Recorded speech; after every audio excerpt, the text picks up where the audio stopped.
hello আমি আমার ID কার্ডের সংশোধন হচ্ছে কদ্দূর আর হ্যাঁ মামুদের দিকে যাই আমি মামুদার জিজ্ঞেস কি এসবে আমি কি কইছেন কি 2 দিনের মধ্যে দেবেন আমি 1 সপ্তাহ হয়ে গেছে আমার আইডি কার্ডের সংশোধন না আমি জানি না আর 4 মাস পর 1 মাস হয়ে গেছে আমি ঠিকমতো আইডি কার্ডটা আমার দিতে পারেন নাই এ সময় কি কইছেন আমি পারবো না আমি মামুদে যাইছেন আমার আইডি কার্ড আমি 4 মাস পর পাইবেন 4 মাস পর মানে কি আমারে বুঝিবেন না আমার আইডি কার্ড দেবেন 1 সপ্তাহের মধ্যে হ্যাঁ আমি আবার আজেবাজে কথা কান কাল আইয়ে কল ঘুষি মেরবো নাক পাছাইয়ে আমি ফালতুমি শুরু করছেন নাকি আমি গোটা দিয়ে এককাল ভুয়ো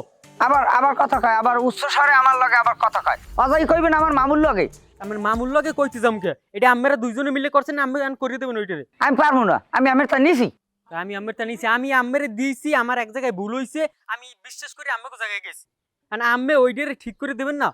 না আমি পারবো না মামুদের জানামে আমার ওইটা নগদে লাগবে 1 সপ্তাহের মধ্যে ওইটা আমরা ঠিক করে দেবেন হালা তোর কল মোবাইলের মধ্যে আন হাইন্দে তোর সোফরামু মেজাজটা কেমনটা লাগে এখন কদি দিমু কয়টা দিমু হ্যাঁ হালার ফালা ফোন রাখ